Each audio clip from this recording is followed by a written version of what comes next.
Femmes d'ombre, femmes de lumière. Bonjour à vous qui nous écoutez, Florian Dai vous amène aujourd'hui à la rencontre de Josiane Coquelin.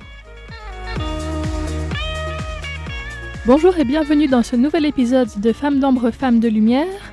Aujourd'hui, nous nous intéressons à une autre ethnologue. Après Véronique Arnault, c'est le tour de Josiane Coquelin, donc, qui s'est intéressée non pas au Tao de l'île des Orchidées, mais au Puyuma. Elle avait déjà été invitée par Sasa à parler de la langue Puyuma dans sa série sur la diversité linguistique de Taïwan. Et aujourd'hui, nous la retrouvons pour parler de son parcours. Ma première question a donc été comment est-ce qu'elle est arrivée à s'intéresser au Puyuma ? Ah, ça c'est la question, elle est là en fait. Je sortais de 2 ans en Chine, où j'avais eu une bourse à l'époque avec ce qu'on appelait les tiaohuan, c'est-à-dire les échanges universitaires. Donc j'ai passé une année à Pékin et une année à Fudan à Shanghai. C'est là d'ailleurs que j'ai rédigé ma maîtrise de chinois. Le problème est qu'entre 75 et 77, on était encore dans une période de révolution culturelle, de politique de révolution culturelle. Mao Tse-tung est mort le 9 septembre 76, je me rappelle très très très bien. Et donc quand nous n'avions pas de contact avec les Chinois, rien. Dès qu'on arrivait dans un restaurant avec notre bol de rundoon, hop, on s'asseyait à une table, tout le monde s'en allait. Et donc, quand j'ai quitté la Chine en 77, je suis repassée par Hong Kong, où j'ai retrouvé des copines de fac qui, elles, venaient de Taïwan. Elles avaient passé les 2 ans à Taipei. Et elles étaient immergées, elles travaillaient, elles allaient à l'école. Elles m'ont dit, mais va à Taïwan. Alors, c'est ce que j'ai fait. Arrivée à Taïwan, j'ai retrouvé une autre copine. Et là, j'ai habité chez l'habitant et c'était pas du tout la même vie quand même, parce qu'autrement, à Pékin ou à Shanghai, on était isolés. Et je lui ai dit, voilà, je voudrais bien faire une thèse, continuer jusqu'à la thèse, mais je ne sais pas quel sujet et je n'ai pas envie de terminer en fait rat de bibliothèque, de ne faire que de la traduction ou des travaux sur des textes. D'autant plus que j'avais été à la bibliothèque de l'EFEO et j'avais rencontré une copine de Pékin. Et alors elle, je l'avais trouvée un peu mine papier mâché, vous voyez, blanche, et elle passait sa vie à écrire. J'ai dit non, moi je peux pas faire ça. Ce qui m'intéressait, c'était les hommes, l'humain. Et elle me dit, mais tu sais, il y a des aborigènes à Taïwan. Si tu veux, pendant les vacances, on ira visiter les villages. Oh oui, d'accord. Et après, alors, on a été se promener et pourquoi pas. Donc, je suis retournée à la fac. Il y avait la vieille bibliothécaire qui parlait parfaitement le japonais, bien sûr. Elle m'a sorti tous les travaux en japonais et en chinois sur les aborigènes. Il n'y avait pas grand-chose à l'époque, 78. Et j'ai vu un trou. Et le trou, c'était Puyuma. C'est-à-dire, il y avait peu de travaux sur les Puyuma. Quasiment rien. C'est ainsi que Josiane Coquelin a trouvé le sujet qui allait être le sien pendant le reste de sa vie. Pour pouvoir étudier les Puyuma, elle est retournée en France pour suivre des études d'ethnologie. Elle a fait un petit crochet par la Chine avec une maîtrise sur les Puyi. Et une fois que ça a été terminé, elle est revenue s'installer à Taïwan, dans le village de Puyuma, appelé aussi en mandarin Nanwang, avec son compagnon Gérard. Il y avait un missionnaire, Patrick Veil, et j'avais pris contact avec lui, j'avais gardé le contact pendant mes études. Et quand je suis arrivée, on est arrivés tous les deux, on est arrivés à la vieille gare de Taitung, on a traversé la cour, et puis là on prenait le bus, et le bus il sillonnait dans Taitung, il faisait le laitier. Et nous sommes arrivés tous les deux avec notre sac à dos, j'ai regardé l'église, donc je suis allée voir Patrick Veil. Il m'a dit, vous allez aller dans telle maison. Là-bas, il y a une convertie qui est devenue d'ailleurs beaucoup une amie. On fait toujours des visios toutes les deux. Et je suis tombée dans une maison exceptionnelle parce que c'était une maison de femmes. Il n'y avait que des femmes là-dedans. Donc, le problème est que comme elle était convertie, elle ne s'intéressait guère à sa culture. La langue, elle la parlait tout le temps. Parce que sa mère vivait là, sa tante vivait là, sa sœur, et tout le monde parlait le Puyuma. Mais elle ne s'intéressait pas à sa culture. N'empêche que les chamans sont quand même venus nous voir, chez Schutz, alors qu'il y avait un grand crucifix sur le mur. Et là, j'ai pris contact avec mes femmes chamanes, mais j'ai compris aussi que je ne pouvais pas rester dans cette maison. Donc, comme on a tracé le plan du village, allée par allée, maison par maison, on a repéré une petite pièce dans une cour. Et donc, je suis allée demander au couple qui habitait là si on pouvait louer cette pièce. Il m'a dit, oui, mais Schutz, c'est une cousine. Je lui dis, oui, mais au village, vous êtes tous cousins et cousines, alors les mariages étaient intramuros. Alors il me dit, oui, oui, oui, bien sûr, mais il faut qu'elle soit d'accord. Donc, petit on est retourné chez Schutz. Schutz, est-ce qu'on peut aller vivre chez Tomomata ou chez Tiang? Et tout de suite, elle dit, ah oui, oui, oui, partez. En fait, ça lui plaisait qu'à moitié qu'on soit là, quoi. Et donc, on s'est installé dans notre petite pièce, dans cette famille, et là, on est vraiment bien tombé. Parce que Tomomata Chetchiang était aussi un officiant, donc il connaissait la langue rituelle. Tout ça, ça m'a bien aidé. Et comme j'avais rencontré les deux femmes chamanes, ben là, je me suis plongée avec elles. Et comme Tomomata Chetchiang était bien sûr de la famille de la doyenne, ça arrange tout ça, et ben elles m'ont vraiment bien adoptée. Josiane Coquelin a beaucoup étudié la structure sociale des Puyuma ainsi que les rituels et les femmes chamanes. Je lui ai demandé en quoi le fait d'être une femme a joué un rôle dans son travail de recherche. Mais le fait d'être femme m'a permis vraiment de comprendre le rôle des femmes dans cette société et surtout de comprendre comment tous les changements au cours du XXe siècle, donc après la colonisation japonaise, ça a été magnifique, merveilleux. Et les femmes chamanes, je les suivais partout. Jusqu'à 1h, 2h du matin. Et je les suivais au bord de la rivière. Et là, on était assises dans les galets. Et hop, elles me racontaient plein de choses. Mais elles me racontaient leur vie intime. C'est pas à Gérard qu'elles racontaient leur vie intime. Et donc, les femmes chamanes m'ont adoptée, mais à tel point que quand on est parti au bout d'un peu moins d'une année de terrain, elles m'ont offert une bague en or avec 2 petits cœurs. Et elles m'ont dit, tu vois, ce petit cœur, c'est vos 2 cœurs, et ces petits cœurs, c'est tous les cœurs des chamans. Donc, j'étais vraiment bien intégrée avec les femmes. J'ai réussi, et c'est comme ça que j'ai gagné. J'ai gagné de comprendre tous les changements, de comprendre les alliances, qui épousait qui. Donc, il n'y a pas de règle, mais il y avait quand même une règle non dite. Donc, c'est grâce à ces papotages. J'ai passé des heures sur le canapé en osier de Koalim, son mari Gouloum, et c'est parce que j'avais cette intimité-là, il m'a sorti des généalogies qui étaient cachées derrière des cadres, qu'il n'avait jamais montré à personne. Et puis Koalim, les papotages avec Koalim, un jour, j'arrive et elle me dit, j'étais jeune, elle me dit, non, non, ne t'assieds pas à côté de moi. Je lui dis, pourquoi, Koalim? On est bien toutes les deux. Et alors, elle me dit, non, non, tu sais, t'es jeune. Nous, on est vieux. On sent mauvais. Et je me suis dit, ben voilà, c'est comme ça que, vous voyez. Donc, je lui ai dit, écoute, Koalim, je veux bien me pousser un peu, mais je reste à côté de toi, on est amis. Puis, il y avait Linga aussi. Linga, c'est la mère de Hirubai, la petite chamane qui venait d'être, elle avait 27 ans à l'époque.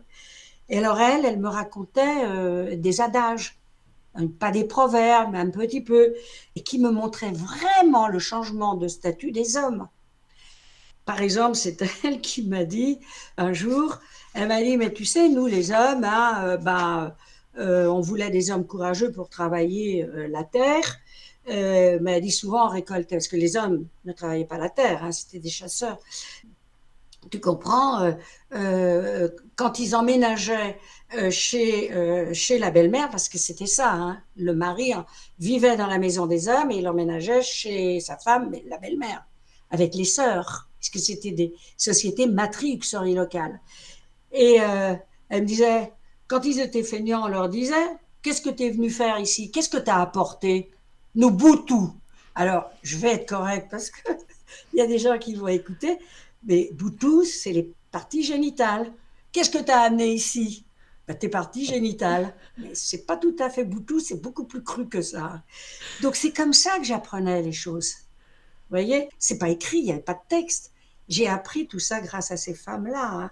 Alors, je les titillais, moi, au départ, les vieilles dames. Je faisais la vieille féministe française. Je leur disais, mais enfin, quand même, vous faites toutes les corvées. Alors, elles me disaient, et là, encore une fois, elles disaient, mais oui, mais si tu voyais leur boutou, c'est-à-dire que c'était drôle. Et moi, je me régalais. Et elles me disaient qu'elles étaient heureuses sexuellement. Elles me le disaient. Donc, d'accord. Mais en plus, elles me disaient bien quand même que, tu comprends, ils nous protègent. Parce que quand on sort des palissades, du village, on pouvait se faire couper la tête. Donc, on ne sortait qu'avec nos hommes et leur coupe-tête, quoi.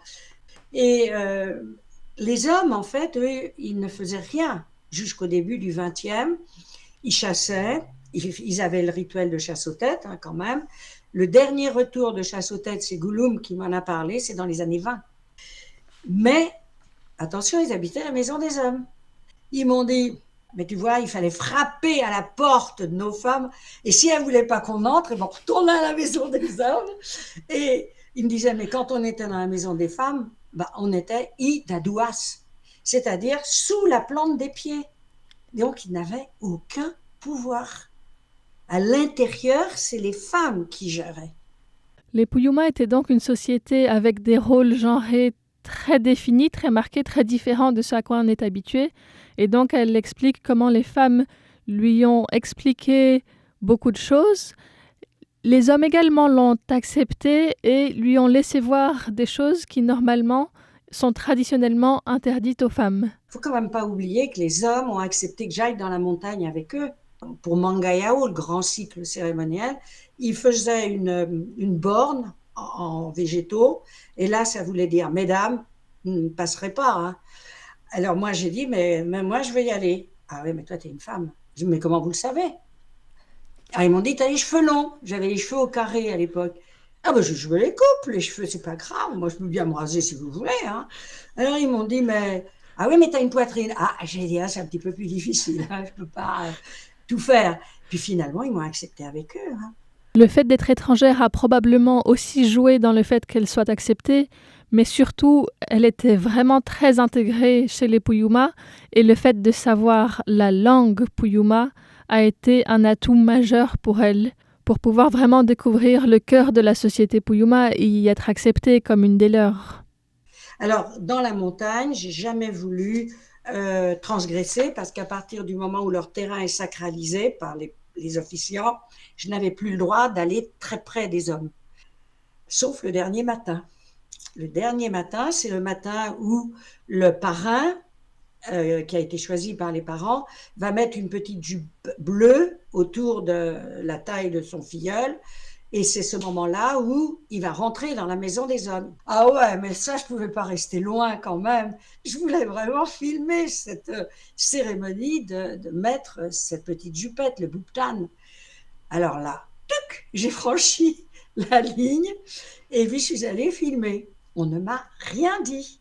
Mais quelques jours plus tard, au village, il y en a qui sont venus me voir et disent, dis donc, Doulienne, t'as quand même franchi la ligne, hein? Hein? Ah non! Ah non, non, non, non, ça je ne fais pas, hein. Ça, je n'ai pas franchi. Mais si, on t'a vu. Mais non, vous ne m'avez pas vu, la preuve, vous ne m'avez rien dit. C'était drôle. On avait comme ça des jeux. Tout ça, ça m'a vraiment permis de comprendre, en fait, que si les hommes visitaient leurs femmes dans leur maison, ce n'était pas aussi strict que ça, hein. Il y a des femmes, parfois, qui emménageaient chez leur mari, pour une raison XY, parce qu'il était fils unique, parce qu'il était plus riche. Ce n'était pas aussi strict que ça. Mais on a des gros changements, c'est à partir des années 40. Hein. Elle explique qu'au début, les mariages étaient arrangés par les anciens qui voyaient pendant le festival de Mangayao, lorsqu'un jeune homme avait été courageux, il était marié avec une des plus jolies filles du village. Et il ne résistait pas, parce que les vieux savaient. Mais là, à partir de ces années 40, il y a des filles qui n'ont plus voulu. Et là, on a eu des suicides. On a des suicides connus de filles qui ont absolument pas accepté d'être mariées de force. Hein. Le problème est que la chasse est interdite, la chasse aux têtes est interdite. Ben, les hommes, qu'est-ce qu'ils font? Ils n'ont plus rien. Donc, en fait, on va basculer tranquillement. C'est-à-dire que les familles de femmes, elles veulent un gendre qui travaille maintenant, qui travaille la terre, parce qu'ils ont de la terre. Bon, maintenant, ils n'en ont plus. Mais, oui, d'accord. Mais les hommes, eux, ne veulent pas travailler la terre. Parce que quand on chasse, la montagne se lève vers l'homme, on reste debout. Mais quand on travaille la terre, on s'abaisse vers la terre. Vous voyez la relation idéale? Ah non, nous, on ne travaille pas la terre, hein, c'est pas digne, ça. Après, on a eu ce qu'on appelle le prix du fiancé. C'est-à-dire que quand un homme était courageux, connu comme courageux, eh ben, les belles-mères payaient à la famille le prix du fiancé. On payait pour avoir un gendre courageux. Et ça, bon, maintenant, ça a changé, hein. Mais le problème est que la terre, c'est valorisé, hein. On transmet des terres, les terres de la belle-mère, d'accord, sauf que le mari qui travaille chez la belle-mère, il prend de l'importance. C'est lui qui nourrit la famille, c'est lui qui peut vendre le riz ou le millet qui est cultivé. Donc, il prend de l'importance. On va commencer aussi un peu à changer de localité. La femme va finir par emménager chez son mari. Et là, les femmes vont perdre la liberté qu'elles avaient. Dans les années 50, j'ai connu un couple bien connu. C'est elle qui va emménager. Elle va amener sa machine à coudre, deux, trois petits objets. Mais lui, comme on est juste à une coupure, il est obligé d'offrir un zébu. Et 50 ans après, il m'en parlait encore. Il me disait, elle est venue les mains vides, alors que moi, j'ai dû donner un zébu. Vous voyez, il mélangeait les époques. Et quand j'en parlais avec les autres femmes, en disant, elle n'est pas heureuse quand même, elle n'est pas très heureuse, on voit bien, bon. Et elle me disait, ah ouais, mais c'est normal, elle doit travailler. Et elle trimait, hein. Cette femme, je l'ai connue, elle trimait. Et elle me disait, ouais, mais elle n'a rien amené au mariage. Donc maintenant, il faut qu'elle bosse. Et puis, on va basculer, hein, on va basculer avec les Chinois, les années 60, 70. Là, on va rentrer dans une patrie-localité à 95%. J'ai recensé. Mon ami Eroubaï est encore en matrie-localité. Son mari a emménagé, mais son mari est très courageux. Les études de Josiane Coquelin se sont poursuivies sur une quarantaine d'années. Elle a obtenu en 2018 le prix de l'Académie française et de la Fondation culturelle franco-taïwanaise en reconnaissance de l'ensemble de son travail. Et elle explique qu'à ce moment-là, elle s'est engagée à reprendre les légendes Puyuma qu'elle avait entendues de la bouche des anciens quand elle était là-bas au début et que les personnes de 60 ans maintenant ne connaissent plus. Et donc, elle veut traduire ces légendes en chinois mandarin et en anglais pour les publier. Elle a donc encore ce projet pour l'avenir. Moi, ce que je retiens de tout mon séjour, parce que je n'ai jamais quitté, c'était la gentillesse des Puyuma dans l'ensemble. Il y en a qui ont été un peu réticents pour me parler au départ, l'étrangère, hein, la balaka, mais les femmes, je crois jamais.